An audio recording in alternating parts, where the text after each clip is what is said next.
So we have Vikki Goodwin from District 47. Number Southwest, Travis County, Donna Howard, District 48, Travis County, and Lulu Flores, which is kind of central southeast. Yeah.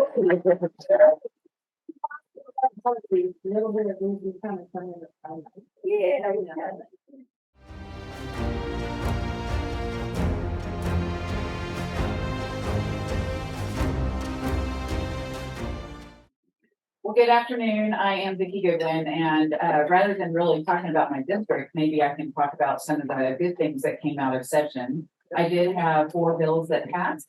One that is a drowning prevention bill, one that is a food security bill that I worked on with Senator West because I was put on the Agriculture and Livestock Committee. Yeah, y'all can laugh at that. But it was a great committee. And then I also had a mental health bill that went through with only 1 no vote out of all of the House and Senate. And it's called AccuDetox, and we're working with a therapist. It's basically 5 needles in the ear for acupuncture, and it's great at stress and anxiety and relief from PTSD, et cetera. So we're real excited about that bill. And there's one other bill. What else?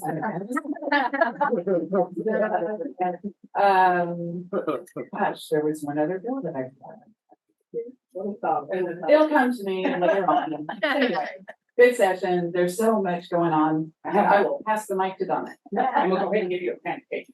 All right, remember. Thank y'all for having us. And I think we're all kind of trying to get our heads around what just happened, and we are still, even though we're not in session in terms of the House died, the Senate did not. We are still in session. We are still doing things, and we still are having to process what happened in the session, and a lot happened. So, you know, I think that the thing is, like Vikki mentioned, the committee that she got assigned to. Really important to note that this is a statesperson who takes advantage of whatever the committee assignments are and makes it look for her district. I mean, you wouldn't have thought that Southwest Travis County would get agriculture and livestock, right? She found a way to use that to help her district and the state of Texas. So give her a hand for that. And she's right. There were some good things that happened. You know, my office and I named the different sessions because they have different personalities and everything that happened. And I can go through what the past were. I'm still trying to determine what the name of this one will be, but it's probably going to be somewhere around the good, the bad, and the ugly, because we really did have some good things that passed. There were some bad things that passed, and there were some horrifically ugly, horrible things that passed as well. But we do want to make sure we talk about some of the things that were good that happened.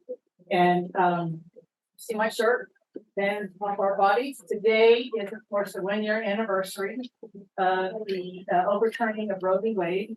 So I'm going to focus on that today. Yep. That was definitely a bad thing that happened. That the legislature had set up to immediately have occur in Texas with our trigger ban. It was passed in the last legislative session. Absolutely banning abortion in Texas, where we don't even have exceptions for rape and incest. We don't have exceptions for fetal anomalies. We obviously are having a lot of issues with the language in the bill in terms of physicians determining whether or not they can intervene in medical complications for those who actually want their pregnancies to continue. Doctors are concerned about, and justifiably so, about being sued, about large fees, about losing their licenses, about going to jail for life. That's how bad it is. And what has happened here is that women who have medical complications are being ransomed for this. They're the ones that are having to go out of state if they can, or go into ICUs and get sepsis before the physician can intervene. It is really horrific what's happening right now.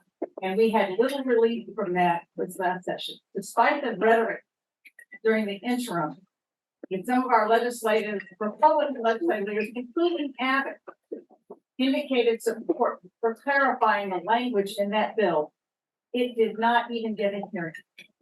Rape and incest exception did not get a hearing. We got nothing done this session.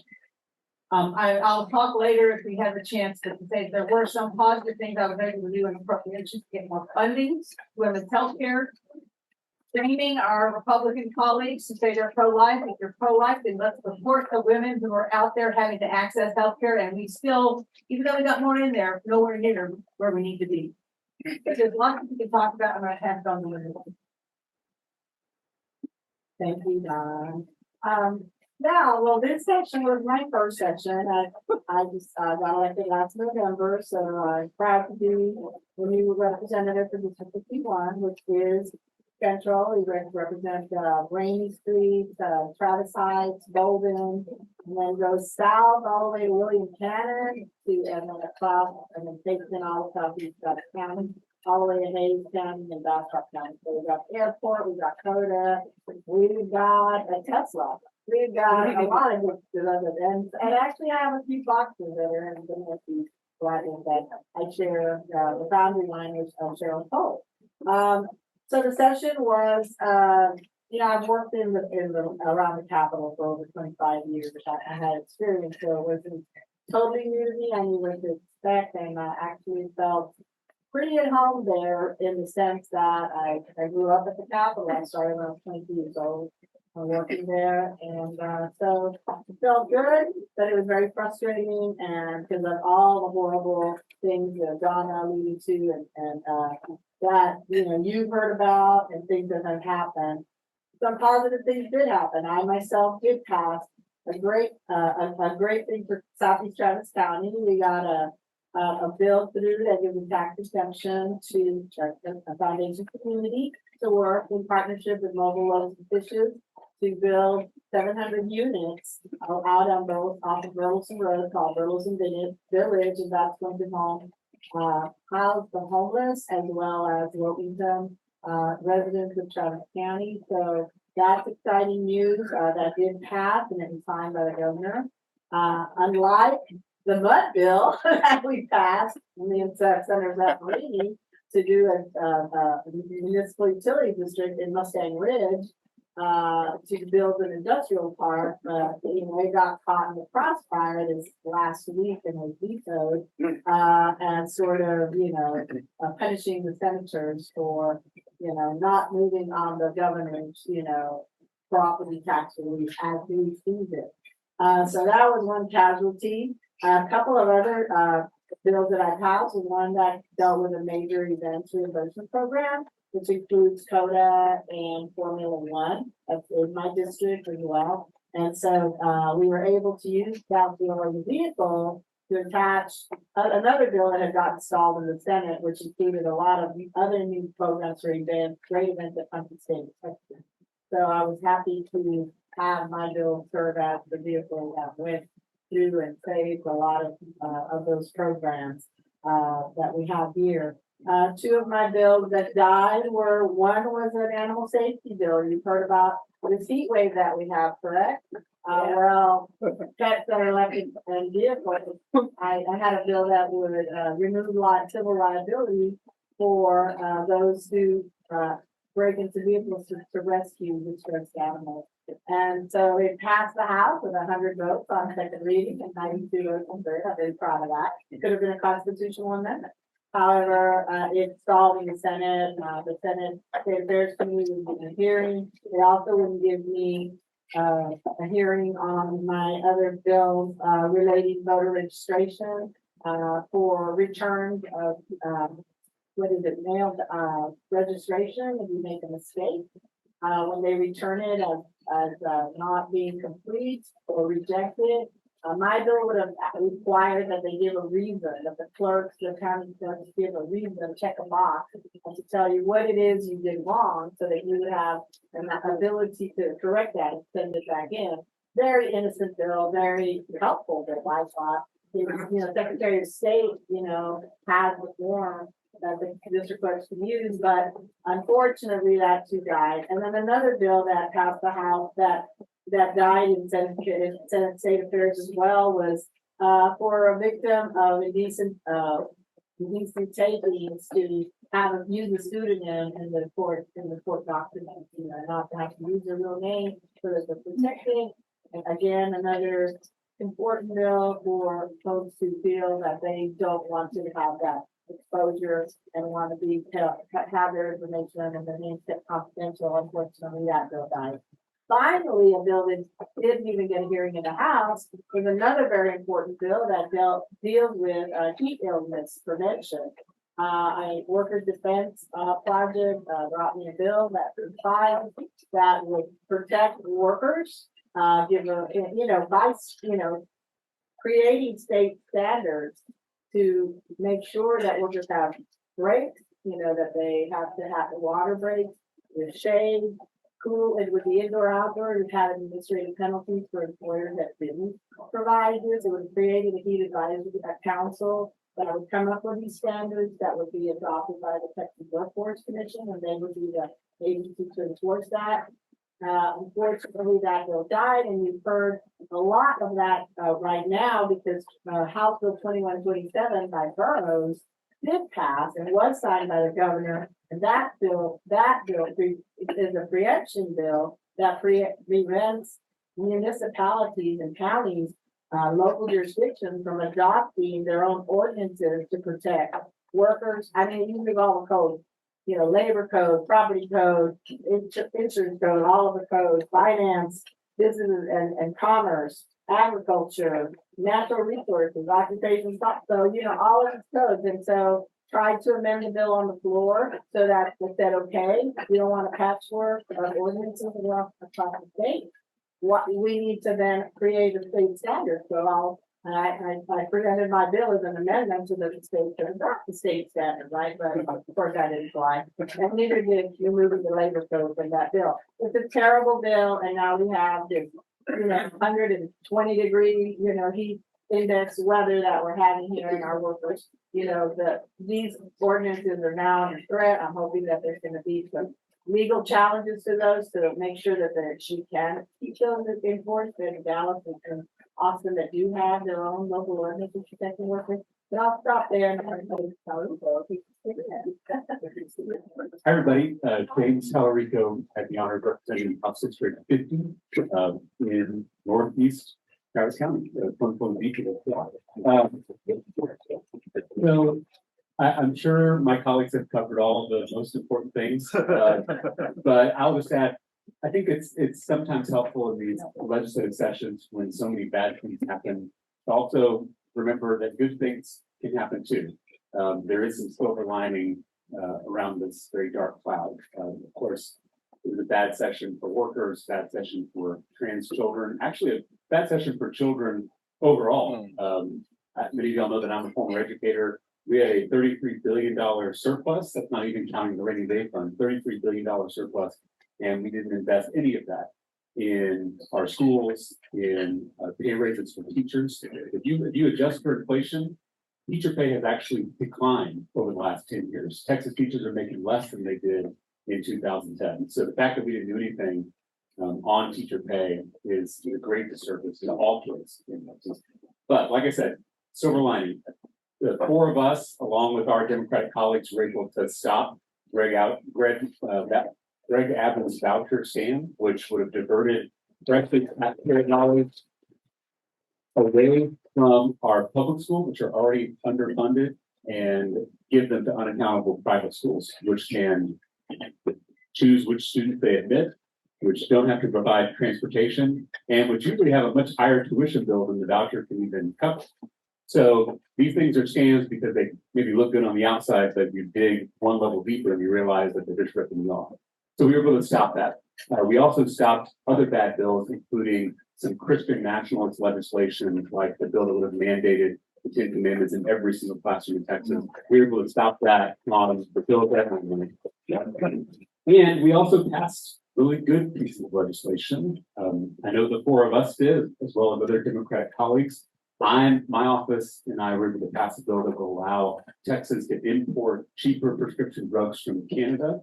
We also passed legislation which will, and by the way, the estimates on that bill is that it'll decrease the cost of commonly used prescription drugs by 60 to 70%. So we're talking about, we're talking blood pressure medication, we're talking EpiPens, talking cancer drugs.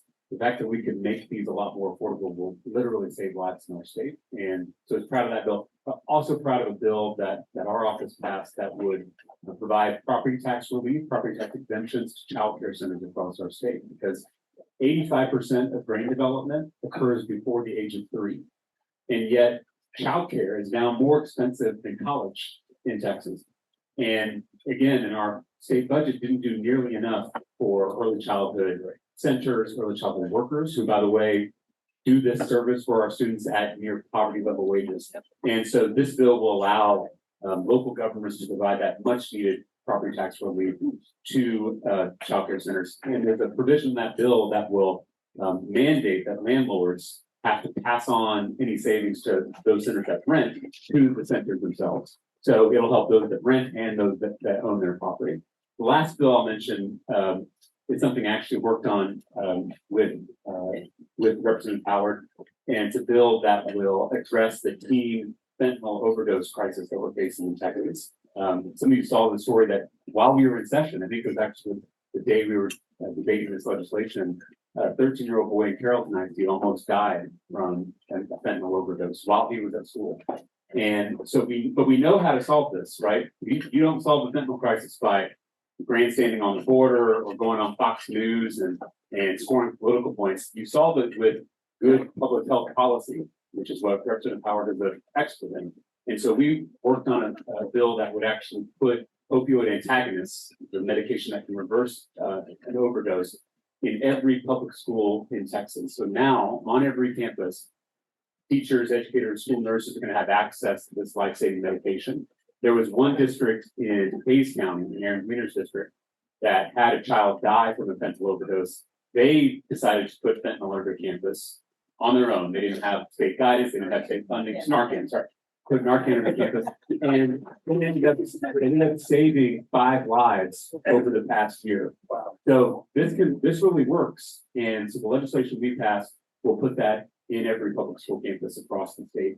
So we've got really good wins, even though it was a dark session for our most vulnerable communities. And so I couldn't be prouder to be serving with these 3 colleagues as well as the whole Central Texas delegation, because we did really good work this session, even in a really tough environment. So looking forward to answering questions.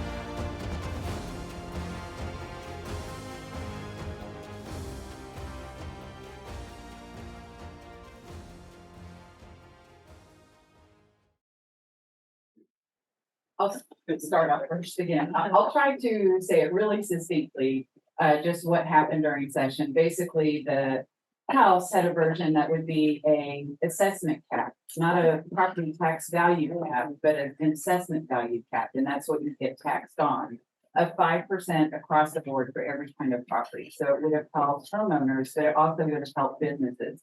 One of the complaints with that is it could help large corporate real estate investment trusts from out of state. And so that to some people was unpalatable, but the House did pass that. Meanwhile, the Senate had a different version. Their version was increasing the homestead exemption with a small little bit of property tax compression, bringing the school tax rate down.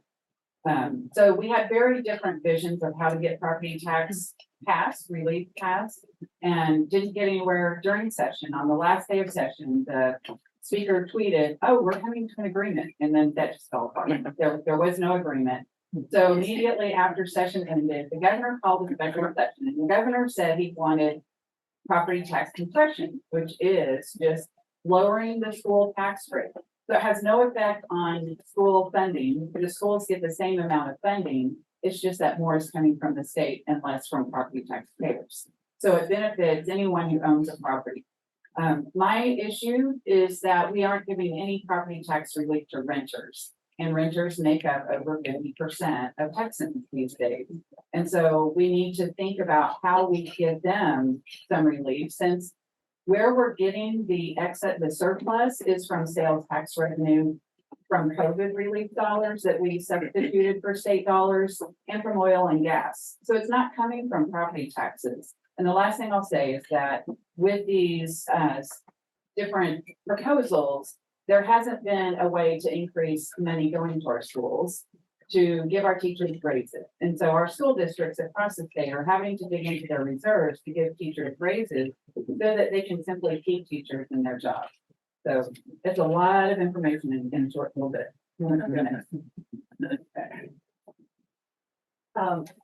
Yeah, what she said.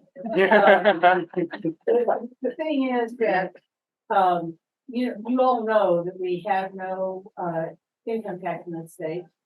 And not only do we ask you to say that we don't have an income tax in the state, we ask you to vote on that repeatedly because somebody wants that on their campaign flyers. So you're constantly being asked to vote on the constitutional amendment to say, we don't want an income tax. Let me tell you again, we don't want an income tax. It's ridiculous what's going on. But anyway, you're gonna have to vote on that. We have no income tax.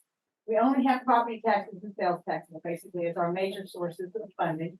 The state cannot tax on property. We only have sales taxes, but we can affect what happens, as Vikki was describing, with property taxes. Our sales taxes are some of the highest in the nation, as are our property taxes, because we only have two legs of a three-legged stool. So that's what's going to happen.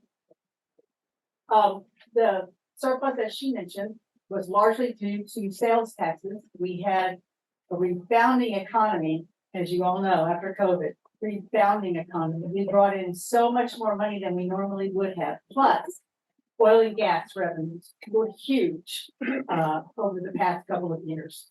So we had several things that brought money in that gave us more than we were anticipating. And we base our budgets. You know, I think you have a question later on, Tim, about whether or not we should be a full-time budget or a full-time legislature. Maybe you said it a while ago, but the fact is that we are the 9th largest economy in the world. We just passed a $320 billion plus 2-year budget. We come in for 5 months in a regular session every other year and have to look ahead over 2.5 years to craft a budget and trying to expect what the economy is going to be over that period of time. Clearly, we don't ever get it right. Sometimes too much, sometimes too little. What happened this last session is we anticipated because of COVID that we would have had a lot less coming in. So that is also a factor in what happened. We've got federal dollars that we used to supplant state dollars. So we had more money to spend because we used federal dollars to supplant those state dollars. And we did something that we commonly do, which is a very acceptable accounting mechanism. And that is when you have constitutionally dedicated funds and you don't spend them on what they're constitutionally required to be spent on, you have extra money set aside that's there in the bank. You just can't use it for anything else. But on paper, it was $6.5 billion of our surplus were constitutionally dedicated funds that just hadn't been spent on something. My point being that it's much more nuanced than it sometimes seems. That being said, we had a huge amount of money, unprecedented amount of money when we came into this session. And as James mentioned, also a rainy day fund, the economic stabilization fund, was getting projected to approach the gap of what we could have in that fund, something like $25 billion. Lots of money to be working with. The Republican leadership made the decision basically on their own coming into session that we were going to spend half of whatever we had on property tax relief. Great, we like property tax relief, all of us like that, that's super. As Vikki mentioned, it doesn't necessarily affect though renters. It also is not where the money came from. The money came from sales taxes primarily, not from property taxes. But okay, we could go there, do that. But we had no discussion about what our priorities should be and how we should use that money to invest in ways to get most Texans, some relief from all kinds of things. Invest in their future, invest in our workforce, invest in our healthcare, invest in education. All kinds of things we could have chosen to do, but did not have the opportunity, because part of what we're also having to look at is the spending limit. The constitutional spending limit. And we have a Republican body who are loath to ever go beyond what that spending limit is. Despite the fact that it is justifiable when you have extra money to actually invest it in the people that money is meant to be used for. So we've limited the amount that we can use to basically what we're putting into property taxes. Instead of, as James mentioned, looking at what we could do to help pay for our teachers. Everybody came into the session talking about how much we supported our teachers. Oh my gosh, everybody said that. Oh yeah, we had this interim committee looking at why are teachers leaving? Tell us that. We don't know what it was, lots of things there, but money is certainly part of it. And yet teachers were held hostage to Governor Abbott's voucher scheme. And at this point in time have not gotten an increase in our budget. Plus, I think we have to just say that out loud too, with property tax relief being the number one thing that the Republican leadership wanted to deliver. Has it been delivered? No. We left session without delivering their number one goal. The Republican infighting that's going on right now to figure out how best to do that. We're just sitting back eating the popcorn and watching it happen. Anyway, there's a lot more to this right here. I would like to make sure that we end up with, more legislators and the legislature like you guys, because it's really hard to watch. I think we're gonna modify our process a little bit, so, go ahead. Well, I'm not gonna say a whole lot, but except for the fact that, taxes, we did need property tax relief. However, the whole point is, like, I think the fight is Patrick wants, the higher, homestead exemption. The problem is if you keep raising that exemption, you're gonna be draining the money that's gonna be there to pay for the school eventually. So I think we shouldn't use that money for such a big, such a big number, because, that's not gonna be sustainable. So I think this compressing the rate, lowering the rate that you have to pay in your property taxes for school district is important, but I agree with, Vikki said earlier, the House originally wanted also to have that 5% cap on the assessment rate, but that ended up not, that was the House version. Senate version was always giving the big, exemption, giving the money back to the homeowners.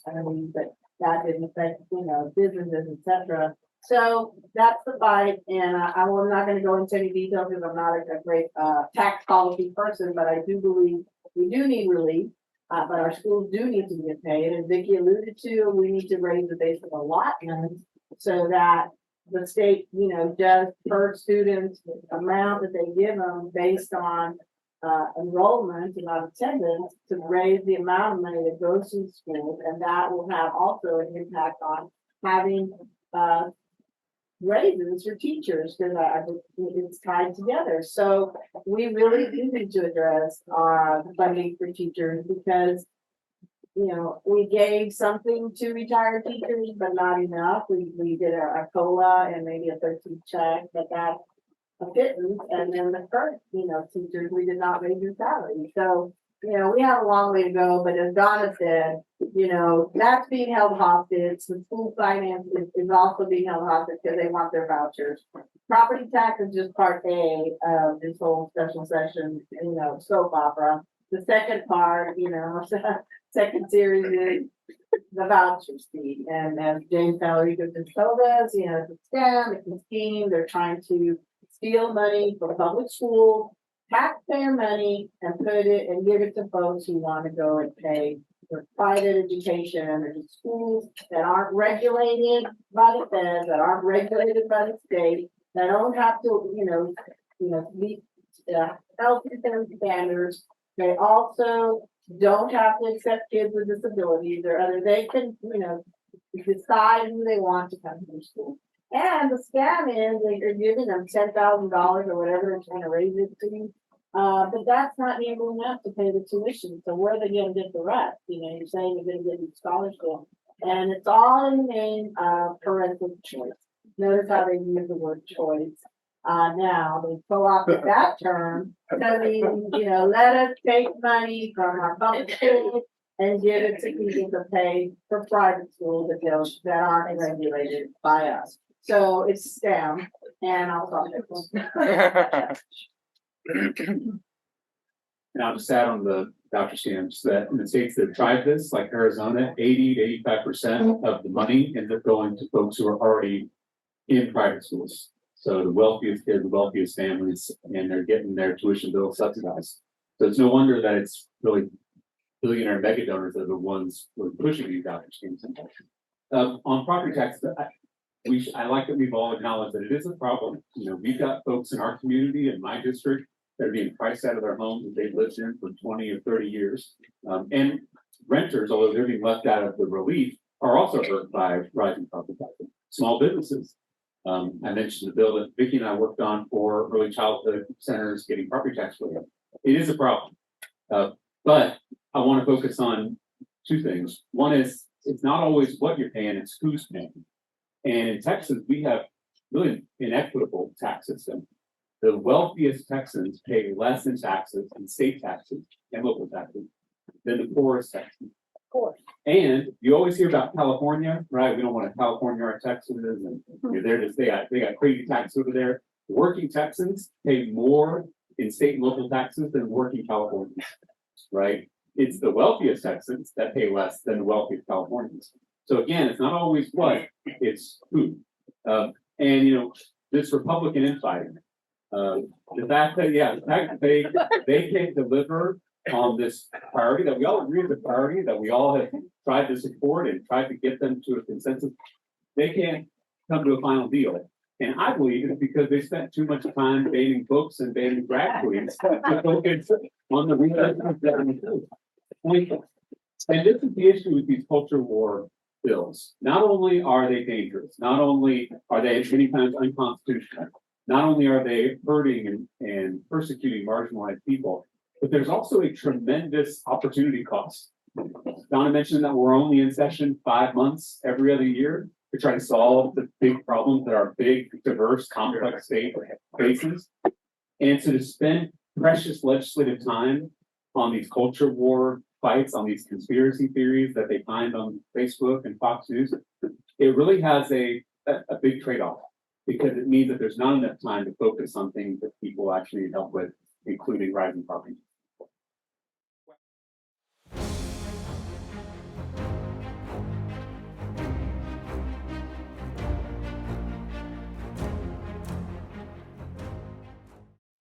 Well, first, I'm so glad that you're asking this question, because I feel like oftentimes we're concerned about what we see in the legislature. We don't realize the systems that encourage and incentivize that behavior.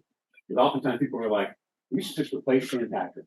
And I'm like, sure, that would be great. But because of the way our system is set up, someone equally as extreme is just going to replace them. Because of our primary system, in which really 1 million Texans who vote in Republican primaries get to dictate policy for the rest of us. And also because of gerrymandering. And so most people here know about redistricting, but obviously because our population changes every 10 years when the census comes out, we have to adjust our lines to make sure we is getting fair representation. Problem in Texas is that the politicians draw the lines. We draw our own lines, which I think in any other industry would be recognized as a clear conflict of interest. That's why many states have moved toward independent citizen-led redistricting committees. I filed a bill to try to do that in the session, didn't get in here. And this is personal to me. Many of you in here are my constituents, but you know that I had other constituents because I originally represented a district just a little bit north of here in Williamson County. And that district in the last redistricting process was destroyed by gerrymandering. And thankfully, this seat was open because our dear friend Sadi Israel decided to run for mayor. And I was glad to come back home to the district I represented. But my constituents in Williamson County that I no longer represent now don't have a voice in the process. And that's unfair, it's undemocratic, and it's immoral. And so I hope, again, this shouldn't be a partisan thing. This is not a red issue, it's not a blue issue, this is a big, good government issue. So I actually had a couple of bills that dealing with elections this session that I think would have improved the system. One is a ranked choice voting bill. However, in the Senate, they were trying to ban ranked choice voting throughout the state. So fortunately, we did not have either happen. My bill to allow it and the Senate bill to disallow it, neither one passed. I also had a campaign finance bill that didn't go anywhere. The elections committee wouldn't hear it. But there was another representative who opened up the ethics code with his bill. And so I tried to amend it with my campaign finance limit. So Aaron Sweeter and I both had bills. Hers would cap the contribution that somebody can give, an individual can give to a candidate in the state or state legislature or statewide races at 10,000. I had that bill last session, didn't go anywhere then either. And so I thought, well, I'm going to make more of a statement out of my bill this time. So my bill said that we, as legislators, cannot accept 50 times what a congressional candidate can accept. So who would vote against that? Like the cap is so high, who could possibly vote against that? And I made the mistake of not doing the math for everybody. So Congress has a limit of somewhere around 3,000 per individual contribution. That would mean that my bill would suggest $150,000 limit per individual contribution. Again, who would vote? Well, it did not pass. a lot of legislators could vote against that. But I just think that we've got to have a conversation. I spoke to the chair of the elections committee, and he said, you know, we need to have campaign finance reform, but not now. So maybe next session.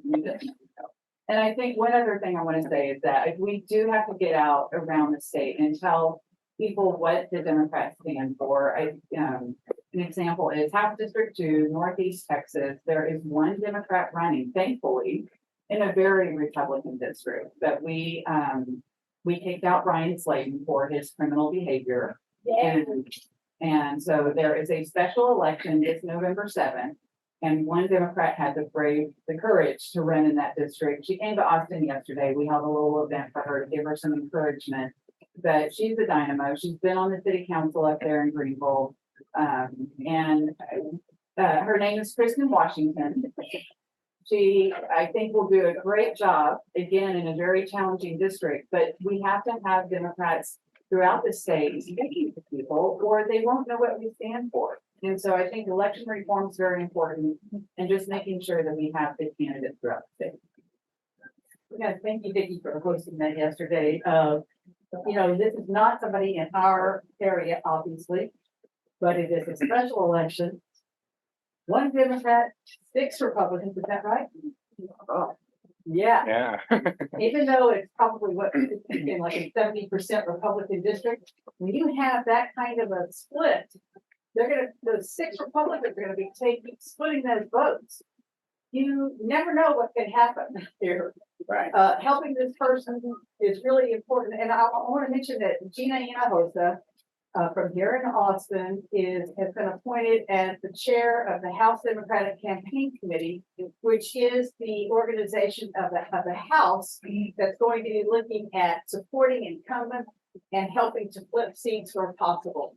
So we're going to have her right here in Austin helping us know where we can invest our energies, our time, our dollars to help change the numbers at the legislature, because that's ultimately, obviously, what we have to do here. So this November, though, this is an excellent opportunity for us as Austin Heights and Travis County residents to help, maybe help take that seat. And then pay attention to what Gina has to put out about other seats that we think we can do something about. I think she's trying to look at a long range plan over several years, not thinking that we're going to be able to do everything at once. But that's what we did before. I want to remind y'all, anybody that's been involved in this for a while, that, back when I first got elected in a special election in 2006, when I came in, I was the only white Democratic woman in the entire legislature. Whoa. Because of the previous redistricting, where we lost a huge number, well, it's never been huge, it's never been what it should be, but a huge at the time, number of women who had been elected from suburban areas. That's when we lost Ann Kitchen. We lost people like that at that time. And we have been incrementally building back.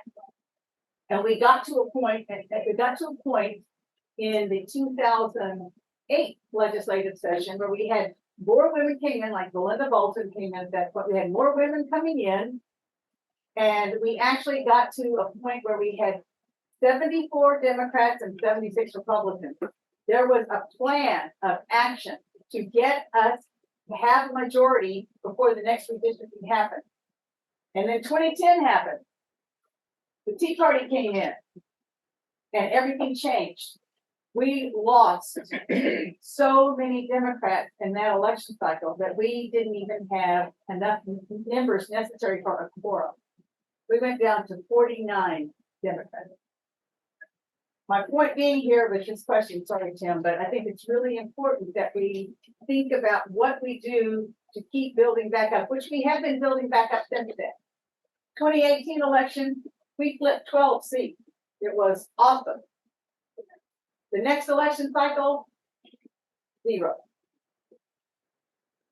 Different things go on, different dynamics are happening, and I don't know what the dynamics are going to be in this election cycle. I just know that we have to be smart, strategic, have good messaging, make sure we're looking at the entire state and where to invest our energies, and incrementally start building back up again to get more Democrats in the House, because that's how we're going to affect long-term change. We've got to have more Democrats in the House. We've got to have more Democrats in the Senate. We've got to get rid of the leadership there. Yeah. But we're in the House, we're working on the House. That's a doable thing. We can do that, and I'm hoping that y'all will pay attention to Gina and look at her leadership there, and let's invest our energy, even if it's not in our local area, in ways that will affect all of us, because it will get more Democrats in the House. One closer to home is that, well, first of all, it was silver lining. I was president of the National Women's Political Caucus, the longest standing organization that promotes and helps select pro-choice, progressive women to office. We're a 53-year-old organization. I was the president, and we worked to get more women to run for office, because the percentages, was always about 26%. We raised the number of women. We have the highest number of women in office now, and the highest number of Latinas serving. So that's really important to acknowledge and to support, because more of us are becoming engaged, and more of us are running for office and getting elected. That's important. The demographics of the state are changing, and I think we need to reflect the diversity of our state and our elected leadership. And the other, there is one close to home, y'all, in Northeast. We're right there on the, in Talarico's old seat. There is a woman who is running to challenge the Republican who won that seat, Carolyn Harris. And she is two now. I've met one, she's been everywhere. Anyway, so we do, that's something that's close to home. It's not that far removed. We can help a neighboring district come back to the east side of the aisle so that we can have help. Because as you know, there's nothing more frustrating than, all the committees or the 5-4 breakdown on a 9-member committee. We're one shy of being able to pass anything. And so, I have a little mantra that I go every time I go into committee or into the house, okay, on to the slaughter, because do the math. You just can't get a bill until you got the numbers, right? So we got to increase the numbers. So getting out the vote, I agree, and having election campaign reform. However, you want to make sure you get rid of dark money. You got to make sure. Let's get, advertising in the free television airtime for candidates so that they don't have to pay so much. Cost an arm and a leg. to run for office anymore, so, you know, restricting the ability of candidates to raise money can create issues, because if you need to get the money, you have to raise the money to get your message out. So, you know, I agree, campaigns are way too expensive, but, you know, until we get rid of those other PACs and campaigns, you know, that go out there and campaign against folks. And usually that's a lot of Republican dark money that goes in there, and it's not accountable money, so they help, you know, fund the opponent, so we gotta take care of that as well.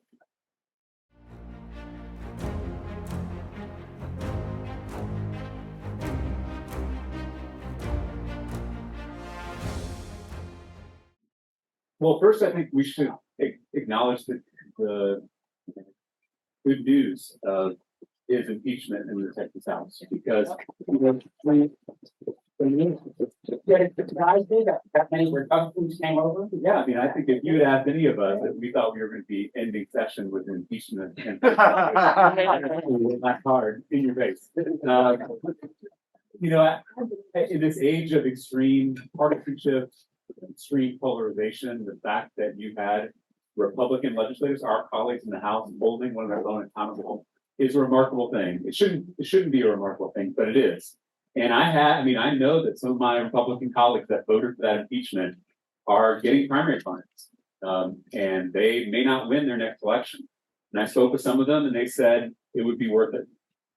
And so that's something.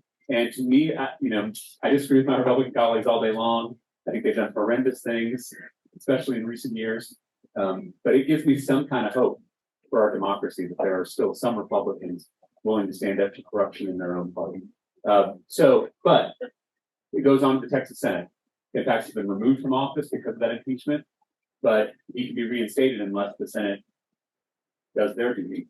I am optimistic because over the weekend, the Senate adopted rules in the impeachment trial, and for the most part, they were serious rules, including preventing Senator Paxton, the wife of Kim Paxton, from participating or voting in that trial, which nothing against Senator Paxton, but that would be a conflict of interest. Would be sitting I at think everybody here. I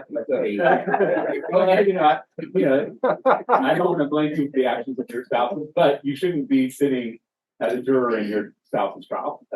And so I'm happy that the Senate did that, and that makes, maybe I'm being naive about the whole thing, but it makes me a little optimistic that they'll do their duty, and we can finally remove this criminal from the top law enforcement position in our state. Yeah, I mean, just whatever you want to say about, I think whether Paxton is finished by the Senate or not, I think that there's already just a good laid out facts came out with the House that, he's a loose one way or the other. And I think a lot of Republicans, it's going to smear over to a lot of Republicans. Yeah, well, an extreme abuse of power, and I was surprised by the Republicans around me. So Ellen Foxler, who represents the piece of Travis County, voted for impeachment, and that honestly surprised me. And I asked her about it, and she said it was the right thing to do. Meanwhile, some of the other Republicans around me said, no, they voted against it because they didn't like the process. And I thought, well, for 7 years, he has manipulated the process.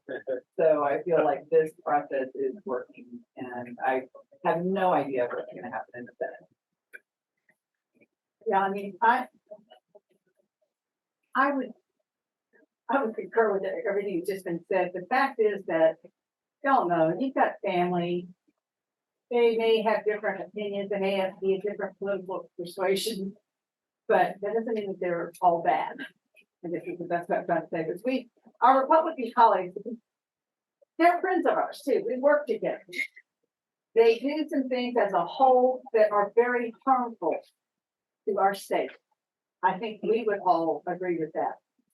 But there are also some decent people there that this was a bridge too far, and that we had an investigative team out of the House that took their job seriously and presented facts. That if you heard it's compelling. It's compelling to watch the 4-hour hearing that they had, where they laid this all out. it was, I was very proud of people from the House, both Democrat and Republican, who worked on this and took it seriously. I know it was a difficult vote for some of the Republicans because of our primary system that we're talking about. And the fact is that they don't run in general elections. They run in their primaries. And the primary election right now for Republicans, you still have a huge number of people who get behind Paxton for whatever reason. And I still can't fathom. But ultimately, I was surprised, but not surprised by it. There, we made the decision with the facts that we had and knew that we were like the grand jury, have to get on to the Senate. I think that was also made it a little easier for some of the Republicans in the House. They weren't doing that final conviction. They were saying that this is something that needs to be looked at. I don't know what's going to happen in the Senate. You know, they're not able to talk. Hopefully, you'll get to talk to Sarah Eckhart at some point. But they've been told they cannot talk about this until after it's over.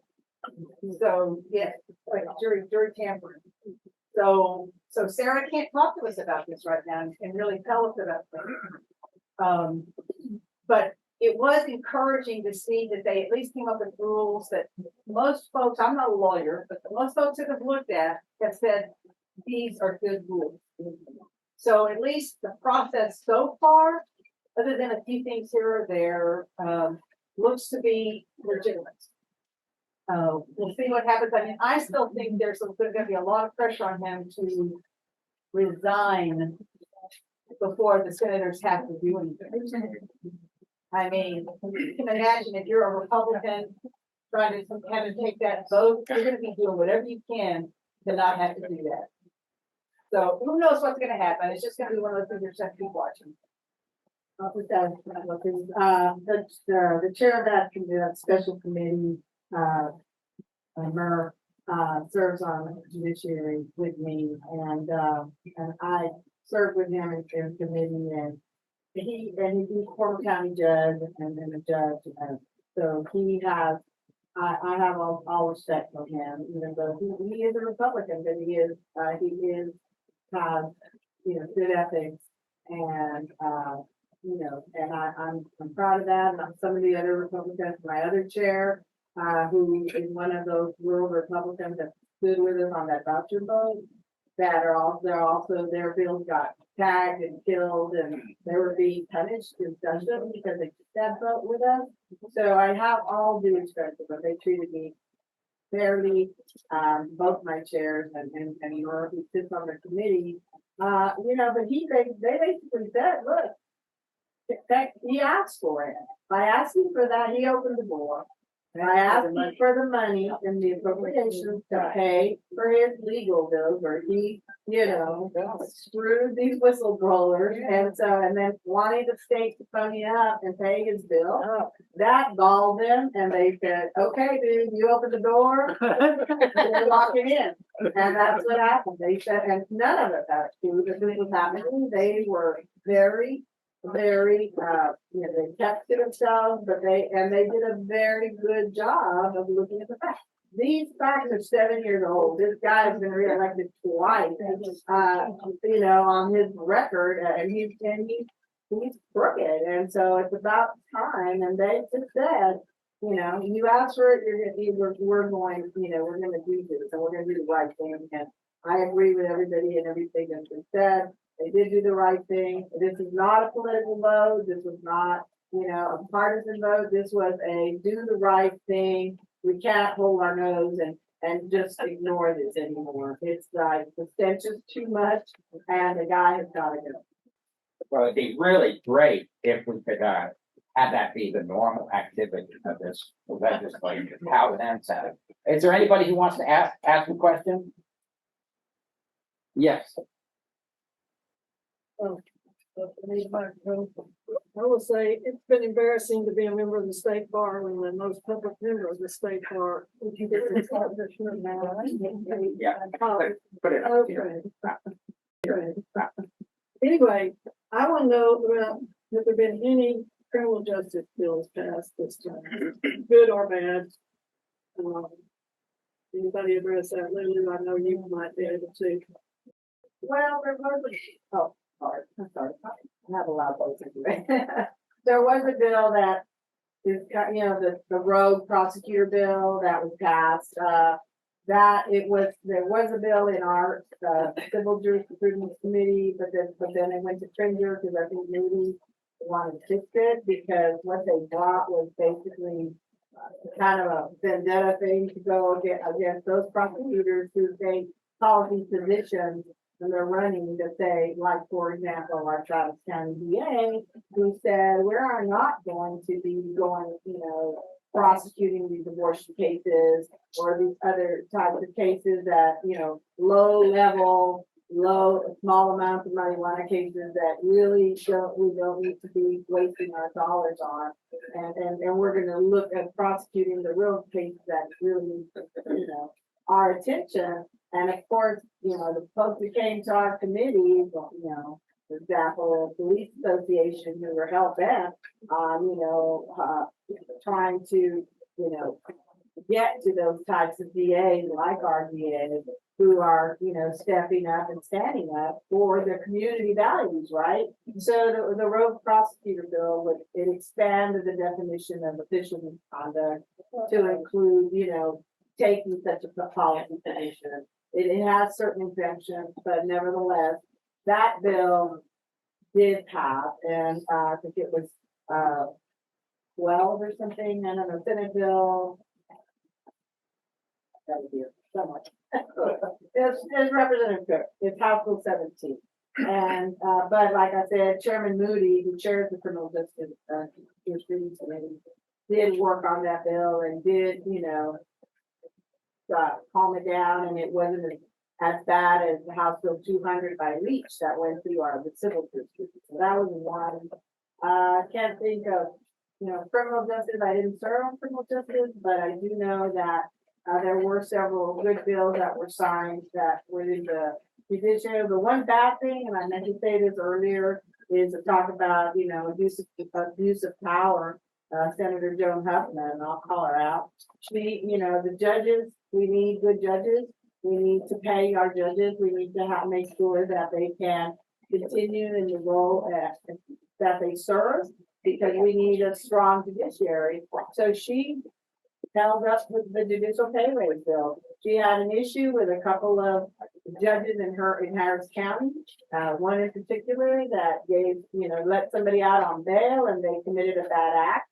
But because of that, she held the judicial pay raises and killed it. So, Because legislative retirement is tied to judicial pay, so it's funny that she would do it. well, no, but this was not, we didn't tie it, we decoupled it, we made sure, we did have that bill in my committee, and we made sure that it wasn't about compensation for legislators, because we do get criticized for that. There was a decoupling of it, and it was a mechanism, and it was going to give judges, because you can't have people that can earn money as lawyers and civil litigators or whatever, and expect to be able to run for judge and get, not get paid to be able to, support your family. So that was a very important bill that got killed by a very, bad act by one person. Okay, I think we have, Ora Houston, you want to go ahead, and she's a former city councilman.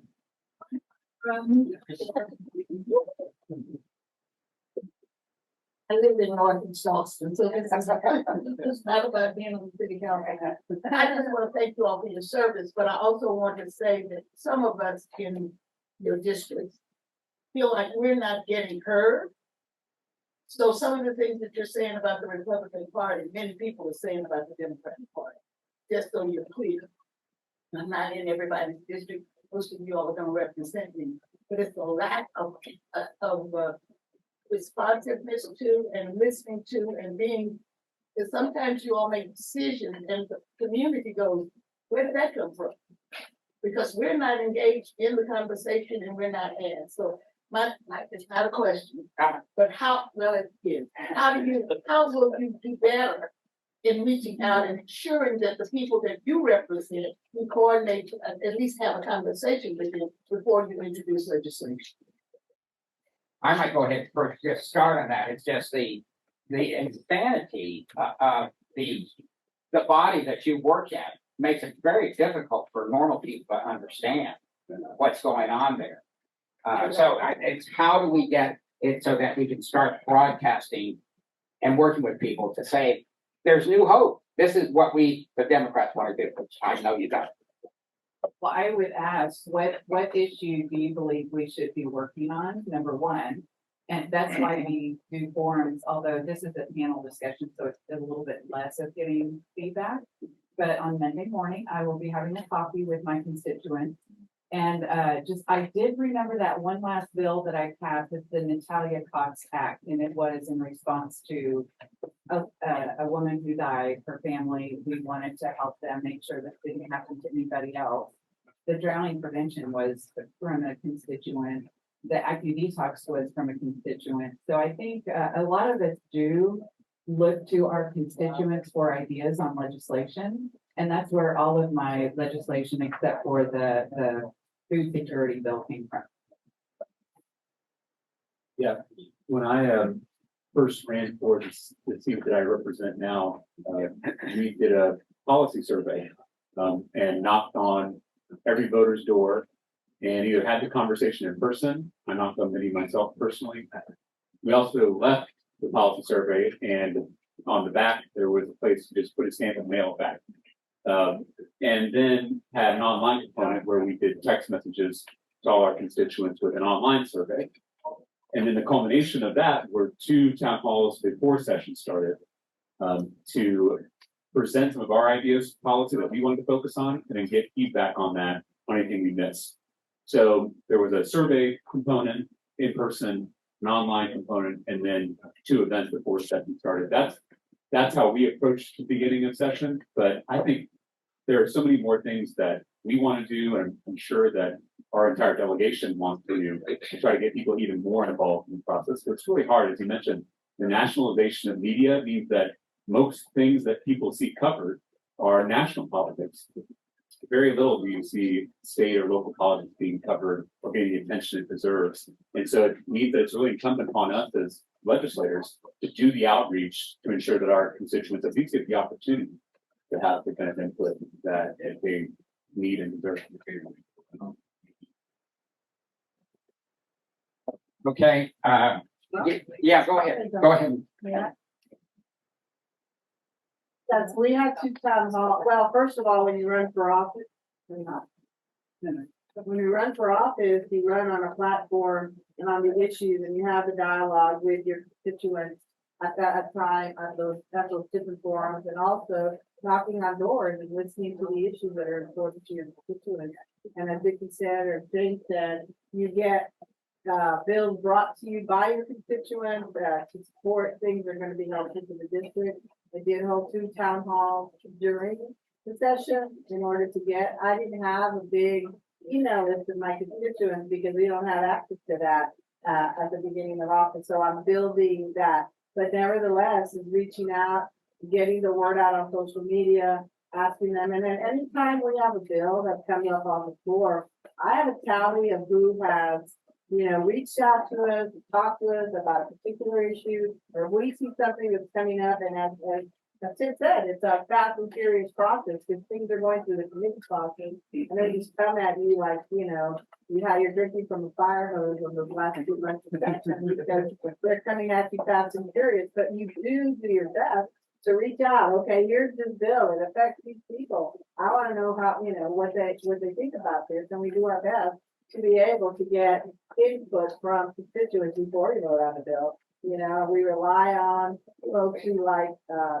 if something's coming up against the city of Austin or the county, we need to make sure we reach out to those folks and get our colleagues on the county commission court and on city council to give us input about these issues and how it impacts our community. So we do our best. We can always be better, but that's the process that I follow.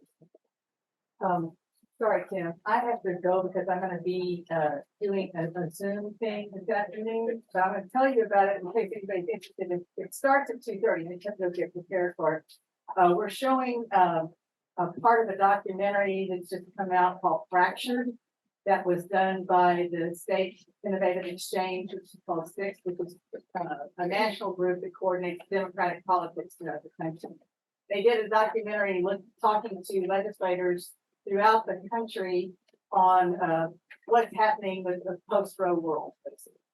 And so this is gonna be shown, we're gonna have a little discussion, if there's a Zoom for it, I wrote it down, I can tell it to you if anybody wants it. Yeah, go ahead, please.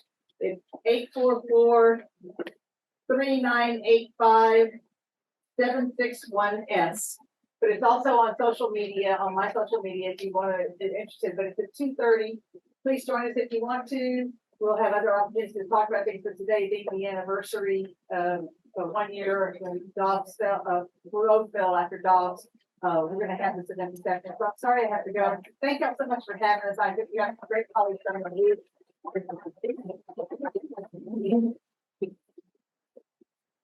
I'm tired of having a subject tomorrow as well with Lindsay Davis, a discussion of post-row discussion. We're doing it as a procedural, but I think it's an art to do it. Was that Mary? Oh, okay. Does anybody else have a question? Okay, I don't need a mic. Anything happen with the grid? Did anybody do anything with the grid? the Texas Supreme Court did. There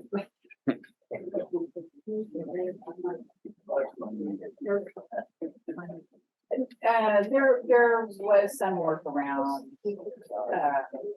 There were some bills, yes. That's not my area of expertise.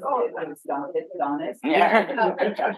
She heard a lot of the hearings around it. I will say that one of the things they attempted to do was, well, we have a new incentive program that excludes wind and solar, or they tried to exclude wind and solar. I think it kind of got salvaged a little bit, so it's not as harmful. But I don't know. We don't talk about climate change. We don't talk about wind and solar because if we do, they do harmful things to it. And then the grid. Actually, I just heard that the Woodland and Greenville have been out of power these last few days. There's it started out over 100,000 Texans were without power. Now they're down to somewhere around 10 or 20,000 are without power. But it's we haven't entirely fixed it, and I know that ERCOT called for conservation efforts in the last few days because there was more gas that was offline unexpectedly. So we still have work in that area too.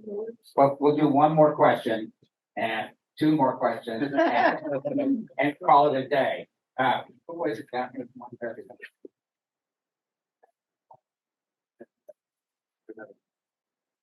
I get tons of junk email, but I would, if I knew it was coming from my representative and my senator, I would read it and I would try to answer questions. I don't do surveys most of the time because they're already pre-programmed to get the answers that the person or the entity that did the survey wants. The city and the county and the state is notorious. Thank you. I'll make a comment just about and this may be helpful for those who are thinking about developing a survey, because I think you're exactly right. Sometimes they can be designed to try to get a response. The thing we had most success with was just listing out, 10, 15 issue areas and asking folks to rank what's most important to them. And that way you get a sense, what really are the priorities of the community rather than trying to get a response from people. That's a great point. Hi, this is a quick question and it's here to Representative Talarico. Can you speak to the bill where they were trying to substitute pastors for school counselors? I'm not sure how many people followed that one. Oh my God. Yeah, great question. This is the bill that we heard in the Public Education Committee and that I fought pretty vigorously on the floor of the House through back mic questions. The bill would have allowed districts in Texas to replace school counselors with chaplains. And so here's the problem, and what we were able to expose on the floor through our questioning, which is that the bill is so poorly written that there are no standards in place. There are no qualifications for chaplains serving in schools. There's no oversight. There wasn't even a mandate that all chaplains receive a background check. Thankfully, we were able to add that as part of the amendment, but just adding that was a big fight. There are currently, and I told Bill off this on the floor, there are internet services that will ordain a chaplain, putting quotation marks on a chaplain, with 40 hours and or less of training.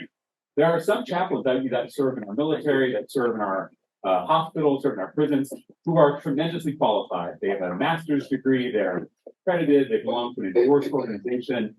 And the fact that this bill would allow folks who have just gone onto a website to get their ordination and allow those folks to interact with our children unsupervised, to me, is a danger. And so we, I think, successfully exposed that. Unfortunately, the Republicans still passed the bill, but I think there's an awareness now, not only in our state of what they're trying to do, but also in other states, because a lot of the bills that start in Texas are then exported to other states. And so we're trying to raise the alarm on some of these Christian nationalist bills that are a danger to our kids and our children. Guys, just because you're ordained as a chaplain, doesn't mean you have any, experience or accreditation, as a psychologist or counselor, an actual counselor, and our children do need those services, and these legitimate services. We don't just need, nothing against religion, but trying to save your soul, you've got to have somebody who goes and has an experience in that field to be able to help you. Well, thanks so much. I think, if any of you'd like to say any closing comments, but I really appreciate you making time to come here and, I think it's going to be, using this to. I have something to say. Excuse me, I have something to say. I've heard, I've heard this all my life. I'm coming to meetings, same rhetoric.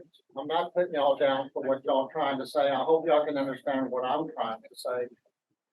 All my life, I think we've all heard the same thing over and over and over.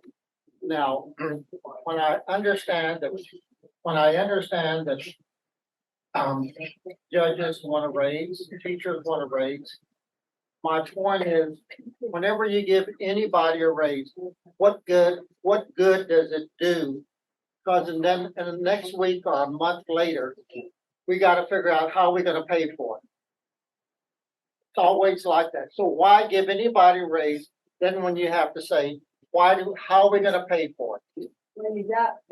The other thing is, when we all walk out of here, how can you assure us that all of us can afford to pay our taxes? Well, thank you for the question and for the point, because I agree. Oftentimes when we're talking about pay raises or more services, more support from the government, we often don't provide a way to pay for it. I introduced a bill in the beginning of session to provide a $15,000 pay raise to teachers, because I think that's what the data suggests is necessary to keep teachers in the classroom. We have teachers who are driving Ubers at night, who are selling their own blood plasma just to pay the bills. That's the most important job in our community, and we're nickel and diamond. And so I provided that bill and provided a way to pay for it. And this is why it's unconscionable that we didn't give a raise to teachers, because we actually have an easy way to pay for it. We have $33 billion in surplus, plus more in the rainy day fund. Add those together, it's about $47 billion in unspent or undedicated funds. And a lot of folks are saying it's because the economy is doing well. That's part of it, but it's also because we systematically underfund key priorities in the state. That's why you have so much money left over all the time, because you're not spending it on what you're supposed to spend it on. So that's what gets me upset. Is I agree with you. There are oftentimes we throw out these pay raises or benefits and don't know a way to pay for it. But this actually we had a way to pay for it, and our Republican colleagues still wouldn't come to the table and provide this necessary funding for our teachers. And to add on to that, you know, like we said in the beginning, the reason for some of the surplus is sales tax collection. When you pay somebody a higher wage, they have more leftover money to go out and buy more things. And so that, again, generates more revenue. So it's a momentum that you have, which, you know, if you're not paying somebody enough and they're not able to afford their property taxes or afford their housing, then that's a problem. And then you have to rely on government services. So it's much better to increase pay and have people then putting their pay back into the economy. Why can't y'all not just put a cap on everything where we can all survive without worrying about next week, next month? Okay, if you wanna go ahead and. The only thing that I'll add is that what Representative Talarico said about priorities and making sure that these essential workers have been underfunded for so long. State employees have not gotten a raise or cost of living increase for years, and so we're basically making up. And when we have surpluses like that, we need to prioritize to make sure that the people that are doing the job, like teaching our children and doing, you know, jobs for the state or building our buildings, they need to have the money to be able to survive. We can't even have folks that can afford to live in Austin anymore. They're moving out to other places because they can't afford it. So we do need to keep paid the cost of living and make sure that our state employees and our teachers and our, you know, public workers can keep up and have a cost of living increase to make sure that they're able to survive in this community. As far as taxes, yes, we do need a better tax system where, you know, corporations and big businesses pay their share. Yes. And so we do need to make sure that we aren't taxing the folks who are the least able to afford it. And the sales tax is very regressive. While it brings in money to the state, it's also the least regressive kind of tax you can have. So we do need to have tax reform and make sure that the people that are getting away with not paying their fair share, pay their fair share so that there is more equitable system. Yeah, I think that, part of this panel is that, go ahead. Is that we, have, as a club, the Democratic Club, that we have more ammunition to go out and get people to get out and vote. Because, I know you guys are all, doing the yeoman's work for, trying to, well, really hold fingers tight, as it were. You know, I think there's a good chance that half the land between, Galveston and Houston could be flooded in the next 5 years. And that's not even being addressed. And also, well, this is something else we're also going to be working on. It's a shadow docket, which is a book by a UT professor that really takes the conspiracy notions out of the box and rolls it out with facts and figures.